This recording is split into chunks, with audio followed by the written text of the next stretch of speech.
The views, information, or opinions expressed during this show are solely those of the individuals presenting them and do not necessarily represent those of That Fuzzing Rock Show or its creators and writers. Cancel context, not humor. Enjoy the show.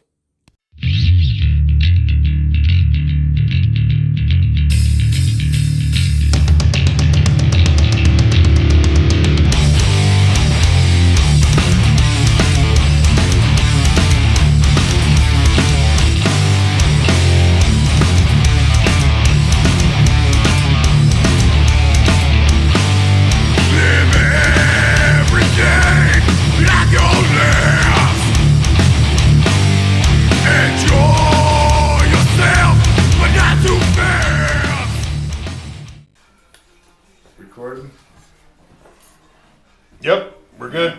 Oh boy. Woo! Oh, there you go. There he wants to use a microphone or whatever else. We'll try using the microphones. I don't know how well this is gonna fucking go. That's alright. Fuck you, Josh, for not being here today to do our audio. Fuck your food. I'm sick! I'm farting out my mouth and shitting out my liver. Anyway. Yeah, so we wing this shit. We don't have any real script or anything and all that, but basically this is the Roving Culture podcast, and we talk about all sorts of underground media, whether it's music, arts. Today's topic is crew life turned biker life. I don't even know if I'm not even holding the fucking microphone. It'll pick up. So it'll pick anyway, up. Here, just talk. Let me see if it. All right, we're talking. I feel like important now. Anyway, so That's good. You're good. Today we have some guests, and I've been thinking real hard about how to go about this interview. A lot of cheap shots and jabs could be had today, but endless. I know. You know. We're at a point now. Probably some cousin jokes. Well, we're at a point now where we're dealing with a club / crew / whatever the fuck, I don't know. Cult. They got more out bad members than they have in good standing. So technically, I don't even think I have an issue with this club anymore because I don't know anybody in it. There's not one left, I don't think. Yeah, I mean, I don't know. So this is a club that, you know, I was friends with the, I don't even know if I want to even mention his name and give him a fucking attention. But anyway. Give initials or make a name for him. We'll call him. His initials are Jimmy Dorenzo. Anyway. No, we're talking about a guy I knew roughly for about 20 years as an acquaintance, distant acquaintance, and never had any problems. Always seemed very nice, very charismatic, I guess you could say. You know, the guy could sell a ketchup popsicle to a woman in white gloves. You know. That I agree. So that's a good one. I don't think I've ever heard that. I don't know where I came up with that, but I know I used it for trad once. It was good. Ice to an Eskimo type of shit. Yeah. So anyway, I remember the day he came down to Bogies, and it was me and one or two of my guys, and him and that fat fuck Joe Brady, and I think it might have been Mike Day.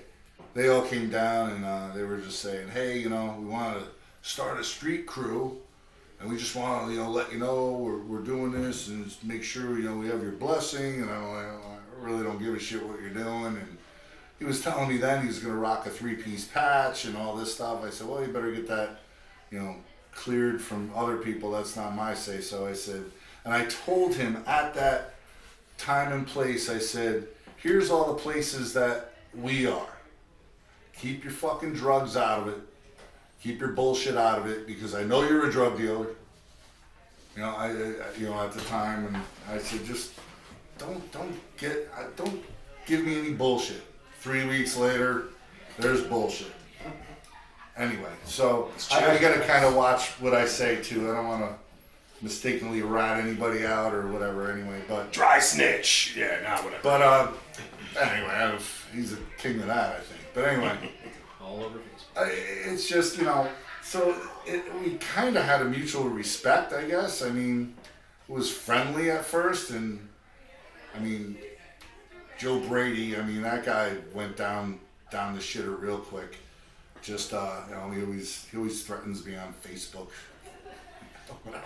Anyway, haven't heard, I'm sure I'll hear some stuff about this, but hopefully, if you're friends with him, share this. Anyway, I don't know, what was he? He was a pee-pee toucher or something, wasn't he? I don't know, didn't he try to... What was the story? He like gave drugs and stuff to an underage person, got caught, and I don't know, he magically never did any time. Yeah. And anyway, but fired. I think that was that. Anyway, so they came and it was, I guess, good intentions, but 3 weeks later, I knew it was going to be a shit show. It was just shit show after shit show after shit show. We're talking, I stuck up for him and a band of idiots a couple times from doing their fucking bullshit. And, I don't know, just the reciprocation was just crap. I mean, you were present when I actually helped him out with an after party for his car show and whatever. I figured, we're friends. We could try and make things whatever. But anyway, then the disrespect came, and they harbored the disrespect at first, and we handled it. And he didn't like the terms of how street crews actually operate, and here we are today. We don't like each other. And yet today, he still hasn't made good on the contract he has out on me. I don't know. The many. Yeah. So we're bringing these guys here. 6-piece nuggets. Take out Mike Valente. Yeah. 6-piece nuggets and a pile of crack.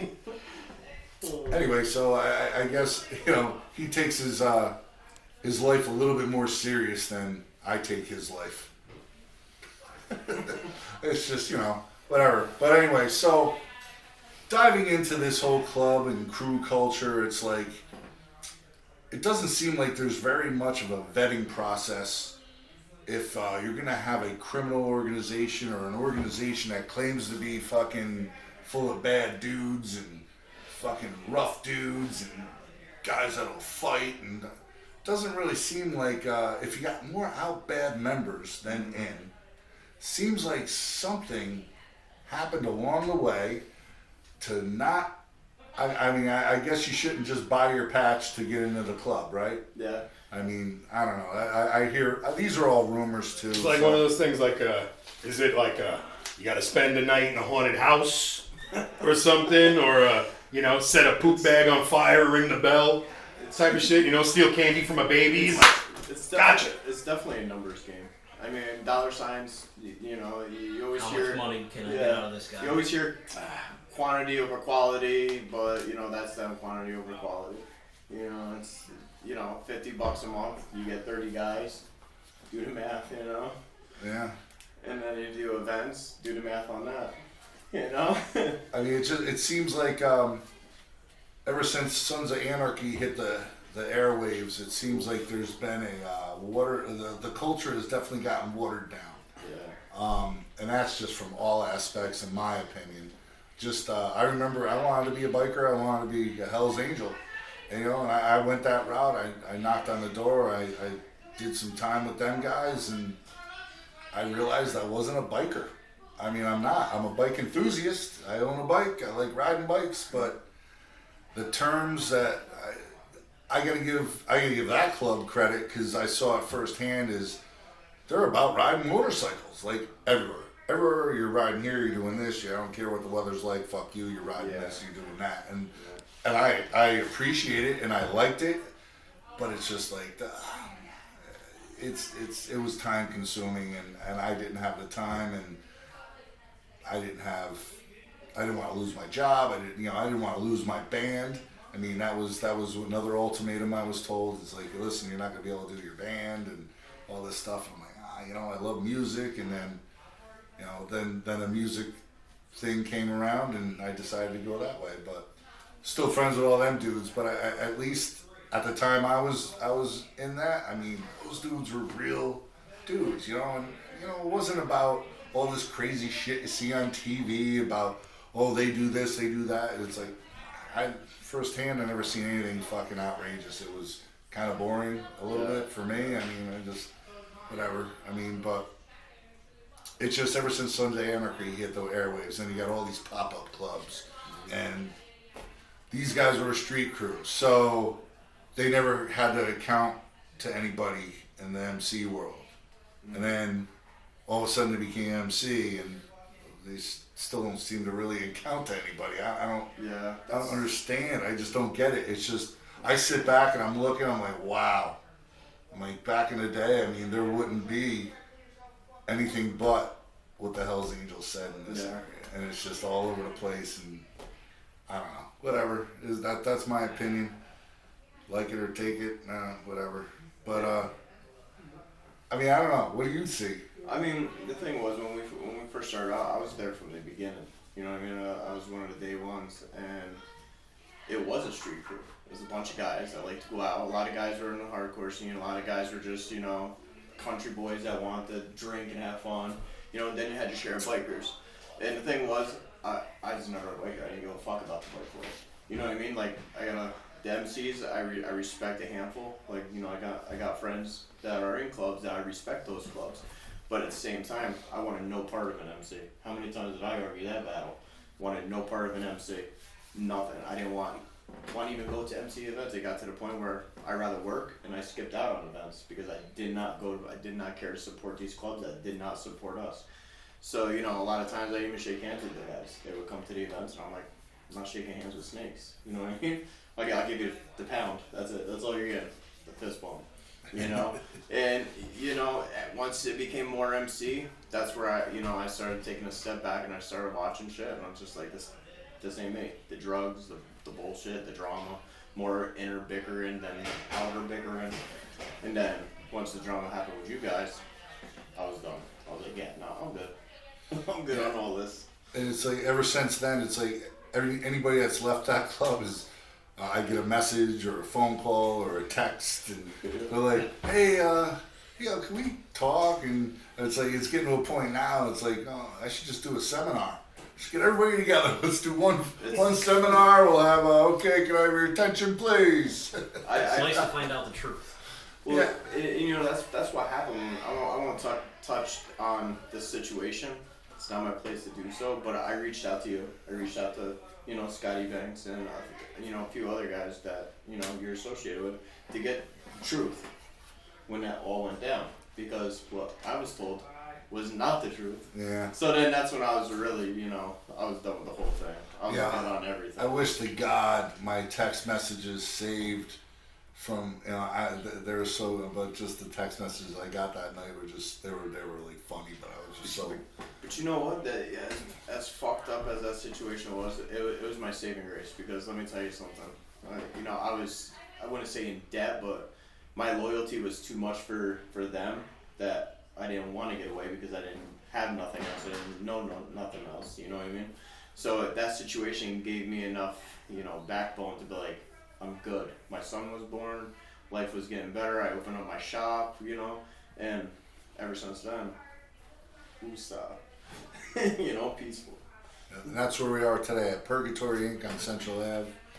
Come grab a tattoo here. And like I said, that's part of the roving culture too, is we like to do a different spot for every episode and kind of showcase that place and whatever. And it's just, you know, it's just amazing though, from what I knew of him, it's just the leadership quality to me. I was just like, wow, I said, I can't believe people are buying this bullshit. And, you know, why am I the bad guy? I don't get it. I didn't go to your fucking house and kick your fucking dog. Yeah. And it's like, you came to my house and kicked my dog. Yeah. And it's like, dude. The sad part, there's no real leadership. It's a dictatorship. Members have no say in nothing in the club. No, you know what I mean? Yeah, you have church and one person talks. That's it. And it's like, that's not how it's supposed to be ran. And you know, I got to the point where I just didn't care, so I never spoke. You know what I mean? I'm like, yeah, whatever, I'm just here, so I don't get a fine for not being here. Jesus Christ.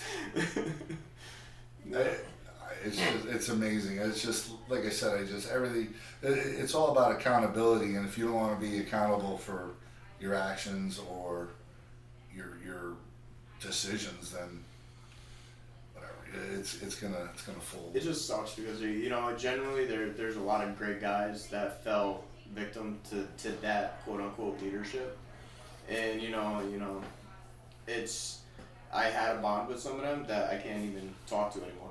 You know what I mean? And it just sucks all around. But at the end of the day, I wasn't the best dude, but I came out with no hate towards nobody, no bad blood towards nobody. I don't care what anybody does. I have my own world, my own bubble. And these guys are still stuck on the same dumb shit. You know what I mean? And they'll never let it go. They're beefing with you for how many years now? And nothing's come about it. I haven't even seen You anybody in 4 years, 3 years. I mean, whatever. And there's supposedly these contracts out on me, and one guy that's supposed to do it died, and the other one quit. And I'm like, Jesus Christ! I'm like, he died. What was he, 90 years old? Fucking, No. There was a bunch of dudes at one point. I remember. I'm like, wow. They you have to have your AARP card or something. And I'm like, what the fuck? Like, you hitting up the fucking, trapper. the old age home and fucking. It was bad. It was so bad that all the young guys left probably the second year in. All the young guys, they got out of there, and the suckers like me stuck around. I guess that says something for loyalty. I just like I said, the whole ego and the arrogance. It's like, with me, it's like I know in a band. I know I represent a club and production company and everything else. It's like I go out of my way to make sure people know that I'm nice. I'm not a dick unless provoked. I mean, for real. I mean, unless I got a fucking bottle of Jack Daniels in me, then it's potluck. But it was potluck this weekend. Yeah, it was. But I mean, I just make sure, because it's like I represent other people, and I don't want reflection on me to go toward them. It's like, those are people that I respect, and I'm not going to disrespect them by going out of my way to go to a club and slap somebody that is giving support to another crew. It's like, without at least saying, hey, I got a problem. Yeah. There was nothing. There was no delegation. There was no nothing. They were just like, I did what I did. I'm like, okay, I'm just letting you know I gotta do what I gotta do, and have a good night. Enjoy the hospital. I do something stupid like that too because of my loyalty and what I'm supposed to do. Hit one dude and got my ass whooped by a bunch more. I deserved it. Shouldn't have done what I did. It was never a personal issue with me and the other guy. Well, like I said, nonsense. It's just, I don't know. Basically, this is kind of like an educational thing. It's like if you're younger and you want to get into a street crew or a bike club, it's like, do your research on that club. And It makes sense, the allure, the camaraderie and the brotherhood aspect of it, the fraternal, just wants and need for that type of loyalty and, respect, mutual respect and everything. But with some organizations, it's like, where is that? It's just not there. I mean, that's why I joined. I had nobody. You know what I mean? I worked for the president, so you know what I mean. Like, I felt finally a part of something important, and I had fake friends, so this was my chance to have like a small family. I was like, fuck it, yeah, let's do this. I got gassed up, and for a few years, Jimmy acted like he was like, a father figure. You know what I mean? And I can say that because he's old enough to be my father.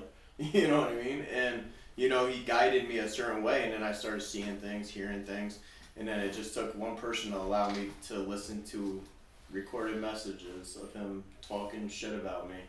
I gave him years of loyalty, and I have to listen to these messages of him just, oh, Guido's a pussy, Guido's this, Guido's that, fuck him. He's only a pussy, that's amazing. He's only money. I only care about the money he brings to the shop, he pays to. I'm like, okay, now I got a problem.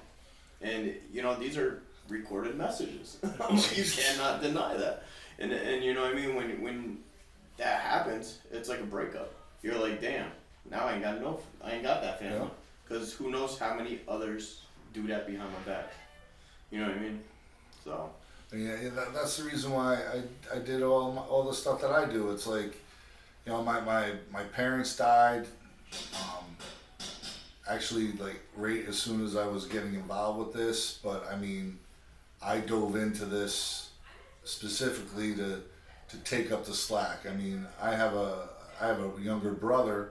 He lives, you know, 350 miles away. It's just, you know, so I don't really talk to him a whole lot. So, you know, now, you know, I got a girlfriend with a little girl, and actually we're getting a puppy next week, and you know, so it's like now I'm all set in my life. But now that, I mean, the crew stuff, the music stuff, all that stuff filled in all those gaps to make it so I didn't do anything stupid. And music kept me out of jail, kept me from fighting. The crew stuff kind of tugged it back into that area, but you know, the respect that has been earned has given me a little bit of leeway to kind of mentor. I mean, because I'm older, I'm as old as Jimmy, and you know, it's like people just need to have direction, and I see a lot of people that don't have what I have, and I notice, and being in the hardcore scene especially, there's a lot of kids that are lost. I don't want to say a lot, but there's some kids that are lost that don't have that family to go home to, or the solid foundation. And the music scene is definitely something that It's a surrogate, you know. It's a parent, you know. It's a to bridge the gap to something, and I've had a lot of kids come up to me and say, "Thank you for doing this show." He goes, "Jesus," he goes, you know, I was having a bad time this year, but I was looking forward to this show, and it's so great to see all my friends. And it's all right, you know. I like to try and do everything positive, you know. I mean, gangster life. I mean, I'll be honest, I never grew up in the streets. I mean, I've been a suburban kid the whole time. I mean, yeah, I had troubled youth. I used to get in a lot of fights. You do a lot of dumb shit. But, you know, as I grew up, it's like I know how I felt, and I don't want people to feel like that. And the ways that I chose to go helped me to not feel like shit. So I open up. I got a band, you know, come out to the show. I put on shows, come out to the show. It's like everything's revolved around social interaction. And, you know, especially when you're going through tough times, you gotta stay busy. You gotta stay, you know, going. You know, is that thing still recording? Mm-hmm. Yeah. Still good. All right. Just checking. But I mean, even like when you reached out to me, you know, we met up, and I mean, we haven't talked as much as Shawn and I have, but I mean, you're like, oh, no, my kid, he's like doing the music stuff, and he needs some of this stuff. I'm like, yo, come on over. I got a bunch of fucking excess stuff, but you know, I mean, that's how I am. It's like, so the person that I've been painted to you in the past, it's funny, but I never painted a picture of that person, and you just magically saw how that was, you know? But I do see how a lot of the people see him as a positive figure, and it's just, you know, wolf in sheep's clothing, I guess, you know. And listen, everybody's gonna be like, "Oh, you're a pussy, you're talking shit," and all this stuff. I was like, I don't. I mean, I would text this stuff to him or call him, but I'm blocked. I'm blocked on Facebook. And, you know, we had that meme war. It was so funny, and everybody's like, "Yeah, why are you doing that on social media?" I go, "Well, A, it's fucking fun, and I get up in the morning and I wake up laughing because I have an idea. I'm like, oh, I'm gonna do this. I wake up laughing. Yeah, I'm just like, you know what? I'm gonna make fucking people smile today at that motherfucker's expense. Why? Because he started the fucking stupid war. Made some. he made a fat dude at a keyboard warrior, put my face on it. I was like, oh, I said, I get what you're doing, but I'm way better at Photoshop than you are. Be ready. And I used to just tag him and everything, and he just got so sick. What was it, that Black Widow fucking one? Was Oh, fucking, from every which way. so good. Oh my god. You don't even understand. It's like, I don't know. It's and then this other guy, this snowball dude. Yeah, I don't know where the fuck he came from. He was never in when I was in. Well, he made a post saying I was out bad from the club. I'm like, bro, I'm not even in the fucking. So what? It's funny. You're out bad. You're out bad. I'm out bad. I retired when I left because I was like, you know what? I just want to step down. That was accepted. You were still in the club. It was accepted. And then all of a sudden I'm out bad. Why? Because you're my boy. I'm not gonna ditch you. You know what I mean? That's the thing. I got put out bad. I left on good terms. Yeah. 5 months later, I was notified I was out bad. Oh. It's like, what do they do? Just Because like, it's easy to text it to you. It was easier to text it to you than say it in person. 2 dead guys are out bad, I'm sure, too. Yeah. Oh, yeah. People that weren't even in the But if club. you died, was out bad. Cromie was he was one that reached out to me. And you know what? He was, not to discount how you guys reached out to me, but I felt bad for him. I felt genuinely bad for this dude. Now we're talking about an older guy, probably pushing 60, biker guy, and you can tell he's been in the biker life a long fucking Probably time. the only real biker in that. I was just gonna And say he that. came to me and he just like, he goes, hey, I gotta ask you a question. And he's like, I'm leaving. I left the club, and here I am. I'm going to meet him. I'm gonna fucking knock this guy's block off, right? Because he reached out. He's like, yo, we need to sit down. I'm like, yeah, let's do it. Whatever. And he's just like, ooh. And I'm like, oh fuck. But he was just like, again, he's like, I need to know what happened here and what happened here. I said, I can tell you, but I don't understand. Why would you believe me? I said, I don't know you. It's like, you're just asking me to tell my side of the story. Yeah. I said, but the benefit of my side of the story is I have witnesses. I said, I can give you about 10 people that saw it, and you can ask them the same questions. I said, and pretty much everything that ever comes out of my mouth, there's always somebody that can vouch either how stupid I was or how funny I was or whatever. It's just, but I felt bad for him because he was crushed. Well, out of all the guys, he was probably one of the only real bikers that was in that club. And he when you're that hardcore into that lifestyle, your loyalty is there. You'll die for that batch. That's what you're there to do. You know what I mean? Yeah. And he was that guy, and that's why I was close to him. He used to go to the gym with me. I was in the gym with him. Like that's my brother. Like I could call him 3 o'clock in the morning. He would rescue me no matter what. No questions asked. He'd be right there. If he had pajamas on, he'd still be right there. You know what I mean? But he got used, abused, and thrown to the side. Nobody wanted to listen to him. That was a man that could probably brought that club in a whole different, way. But you get blindsided, and that's what happened. Well, like I said, Mr. Dorenzo, we're not here to just shame you and bash you. Just trying to show you the light. It's like, come on, bro. You were a different person. He was a different person when we first started talking about this shit. And Or he was the same person and just didn't show himself. Point taken. Point Yeah. taken. Yeah. I remember the first time I heard him. I was a kid and I was, in my early 20s. And I was bouncing at a strip joint, and one of the strippers was dating him, and he beat her up pretty good. It was just like, this guy's a dick, It's like, but I never met him, and he claims that he bounced that Huey too. I think he was there for like a week, whatever. But he was never part of any hardcore scene. 5 Finger Death Punch is not a hardcore band, bro. Volbeat is not a hardcore band, bro. Maybe on Jersey Shore it is, but It started that hardcore scene. is that what he said? Yeah. Yeah, he started it. Jesus Christ! Don't tell that to Bob Riley or Ralph Renner or fucking any of the Troy kids or fucking Steve Reddy or. That's why I had to reach out to you, because all the stories, he is such a great storyteller. And thank you for sitting down with me, because you definitely showed me the light. I wish I could be like Undercover Boss and go sit in on one of them meetings. give me a fucking cut and I'll wear a big beard and There's big not. schnoz. It's a big motivational speech. Listen, if you went to him and said you want to be in, he'll let you in. I had one of my friends reach out to me. He's like, "Yo, you know this guy?" I said, "Yeah, why?" He was. I worked with him, and he goes, "Yeah." He goes, "We were talking. He was talking about his thing, and he goes, $2,500, and I'll get you your vesting patches." Wow.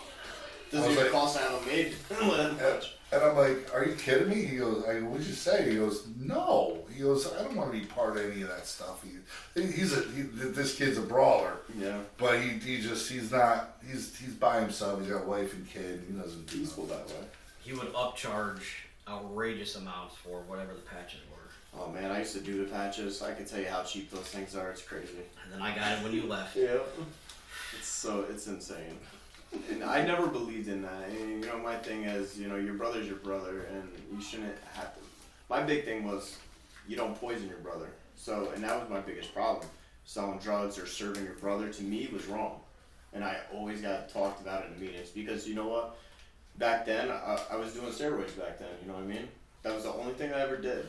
Never touched a drug. Never, you know, I drank, but you know, steroids was my thing, and you know, they would use that against me. If I'd be like, I don't think we should be giving our brothers meth. That's fucking retarded. They're like, well, you do tren. I'm like, meth, tren, outweigh those two. Like, what the fuck? So you know what I mean? Like, once I got off the shit, and I left the club, and I just used to hear all these stories, and it was nothing but addicts and everything that isn't me. I'm like, why was I even around that long? Like, what am I doing? What did I waste my life for? Like, what? That club definitely made me somebody I wasn't. Made me hate it. I had friends, colleagues, other artists and stuff like that wanted nothing to do with me. Nothing. You know what I mean? A lot of people lost respect for me being in that club. You know what I mean? A lot of other clubs that I was friends with, you know, they lost respect for me. For just being associated and being in that club. And once I left, little by little, people started reaching out, you know, artists started reaching out. I got no bad blood with nobody in this world, you know what I mean? And I don't care who they are, they can talk shit about me, I don't give a fuck. It doesn't affect my life none. And seeing that, leaving that club, how much hate I got just for being there. Just for being there. I didn't do anything, just for being there. You know what I mean? It's crazy. It's crazy. Yeah, like I said, I mean, I know a lot of people that don't like you. Yeah, I know. No, simply because of that shit. No, legit. No, legit. And you know what? I make amends. I shake hands with dudes that I know that don't like me. You know what I mean? I let them know, you know, you got a problem, say it. If not, I ain't got no problem with you. I'll shake your hand. You know what I mean? It is what it is. I'm 38 years old. Ain't nobody got time to go out in the alley and shoot the fair one. You know what I mean? I'm here to make money. I'm here to do tattoos, and I'm here to just build my life. I can care less about the extra bullshit. Yeah. You know? I mean, I don't know. I know I can hold my head high where I go. I mean, like I said, I try to do the right thing. I try to be positive. I try to be something that somebody can look up to. And you wouldn't believe, like, the random questions I get on my Facebook Messenger, like, hey, you have a second? You know, listen, about anything from music to being in a gang. It's like, Jesus Christ. It's like, There's a lot of personal accountability also, you know? It's like you want to be able to give good advice so, you know, that word that you're passing on will eventually, you know, go to the next guy and then go to the next guy, you know, in a beneficial way. You know, it's not burying people, it's planting seeds, you know, so fucking something can grow. I got my kid that message. yeah, he hits me up on Instagram every now and then. He always hits me up on my personal account. I'm never on there. And so when I answer him, it's like a month later. So tell him I'm not being a dick. I'm just not on there. I got enough fucking. He never got that from him, you know. But you kind of took us right in, like, you know, I don't know how to explain it, but. Well, it's not necessarily take it right in. It's just being a fucking upfront and honest. A good human. a human being, I guess, you know. And the funny, you know, the thing is, like, when I wanted to do this interview, I was thinking like, ooh, we could have some fun with this, and you know, but I think taking the avenue that we're taking is a little bit better. It's more of just a conversation, and it's I don't need to tear anybody else down to bring myself up. Yeah. It's just more of a to heed a warning to people that might get involved with the wrong people, not necessarily him or that club, but just in general. I mean, it's like you said, do your research. Yeah, I mean, this Capital District is too small, and there's too much drama for the lack of population that we have, and yet nobody does nothing about anything. There's never, I mean, whatever. It's just, I mean, I will, but it doesn't seem like, just shut the fuck up and just stay in your lane. I mean, that's pretty much how it should go. It's like, I don't know, pay respect, and if you want respect, that's it. It's just, I don't know how else to really put it. I guess, I don't know. I was expecting more of a comedy aspect for this, but I just, the tone just kind of like, make it a how not to tutorial. Yeah, you know, like one of those things, like, you know, like if you don't have the right mindset, you know, you're not looking for a level of loyalty that it requires to actually be in a crew, in a gang, in a club, you know, depending on what it is. Don't even look that way, you know, go to the fucking Y and fucking help kids shoot basketball or some shit, you know, find your passion there, you know, like it's ridiculous. A lot of times too, like I've even noticed, like with friends of mine when I was in the club, everybody wanted to join and stuff, and I would just tell them straight out, you know, it's not for you, don't get yourself involved, because you know what, you can hang out with different crews and be loyal, but not be a part of nothing. You know what I mean? You could still build that friendship and that brotherhood outside of being a part of something. You know what I mean? And now that I'm not a part of anything, I understand that, because, you know, like I said, I rebuilt friendships that I lost. And they're part of everywhere that don't get along. You know what I mean? And I can go hang out with this one that don't like this one, and then go to the same day and hang out with this one, because I don't, you know what I mean? We're all friends. I can care less about the drama inside the world. Yeah, I mean, It's peaceful that way. you know, like me and my friends, I mean, we don't deal drugs, we don't sell guns, we don't fucking do any of this shit. We do shows and try to get toys for kids and turkeys for the homeless. It's like, Doing good things. What have you done lately? You know, doing good things for the community. You know, it's like there's a respect for that. You know, it's like you're doing the right thing. You're leading by example, and that's what it always should be. Not, you know, some ridiculous taboo fucking, you know, well, it's in my bylaw, I can't talk to Mike Valente, sorry, or something like that, you know? It's like, you know, I can't even, probably in there if he's now. looking north, I have to look south, you know, fucking, you know, as the crow flies, you know, type of shit. A lot of the reasons why a lot of us were all bad was when we started to see the truth. Yeah. So we would get the out bad, so we couldn't talk once we found out the actual truth. It's not so we question. couldn't talk to any of the Oh, members that were that's still what that in. is. Nobody can talk to us. Yeah.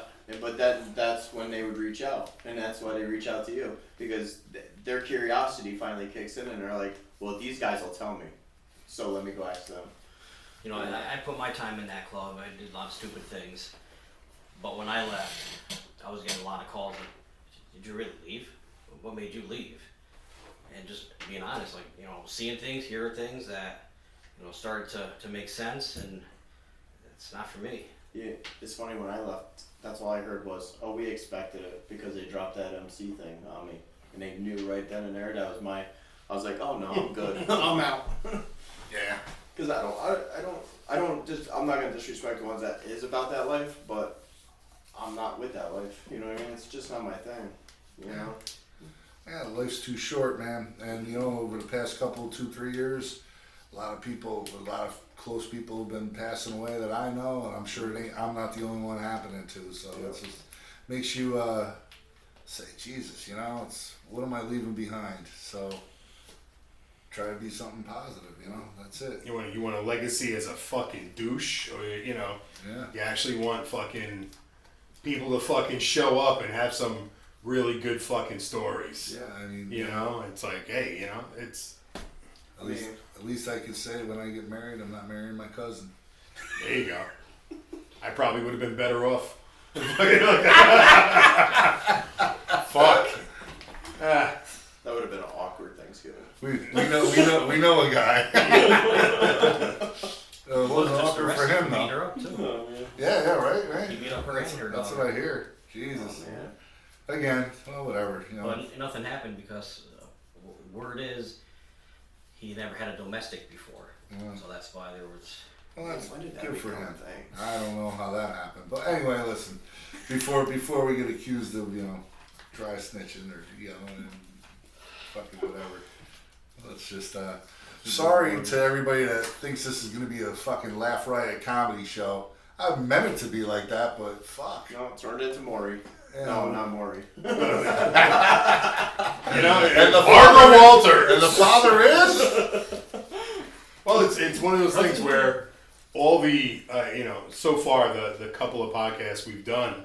I know the last one was supposed to be fucking hilarious. The last one, well, nobody expected. Josh Mosh is when he has a few in him, he's fucking wild. He was sober and he was intelligent and he answered all the satanic questions. Incredibly lucid, and it was but it was great. It was great.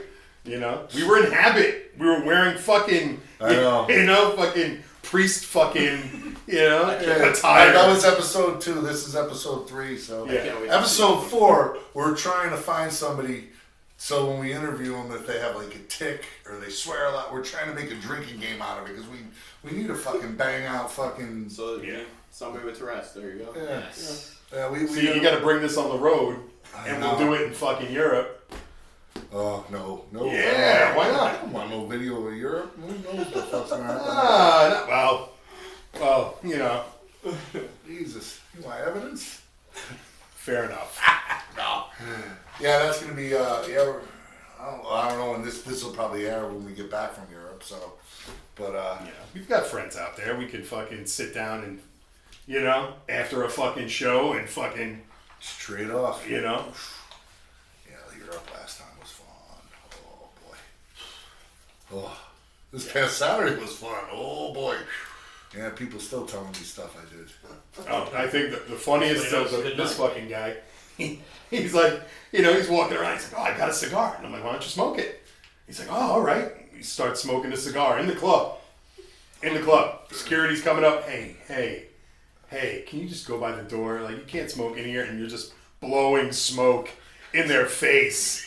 Like, what do you mean? I'm not smoking. And fucking, amazing. Amazing. Yeah, well. Things happen. Whatever. When you're a giant. No, I mean, it's not like like an asshole. Nah. But anyway, so, like every other podcast, we have to shamelessly promote our new whiskey. It's not out yet. Still waiting on the second distiller to get the shit going. Anyway, so, Smooth Truth Whiskey. When this comes out, it is going to be absolutely bonkers. Here, Ray, you want to fucking open that up? And Shawn does not drink, but Derek will have a little partake, and I'm guaranteeing you. Do you like whiskey? I do. What do you like? What's your stuff?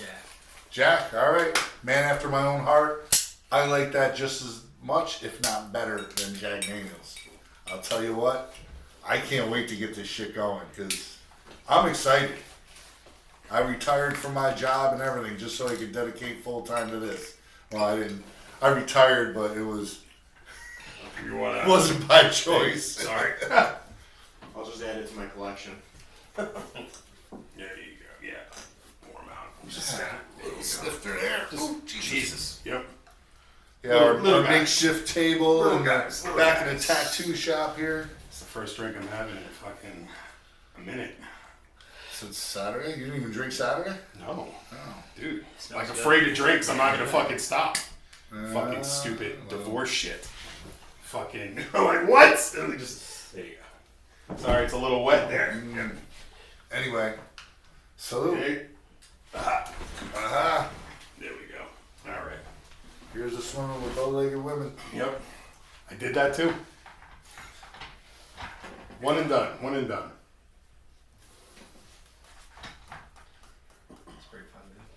Pretty fucking good, right? T-Rex approved. T-Rex approved. Listen to that. Anyway, so if the audio on this is a little bit lacking because of the last couple episodes, Blame Josh. Josh Walsh, our audio engineer, had food poisoning tonight.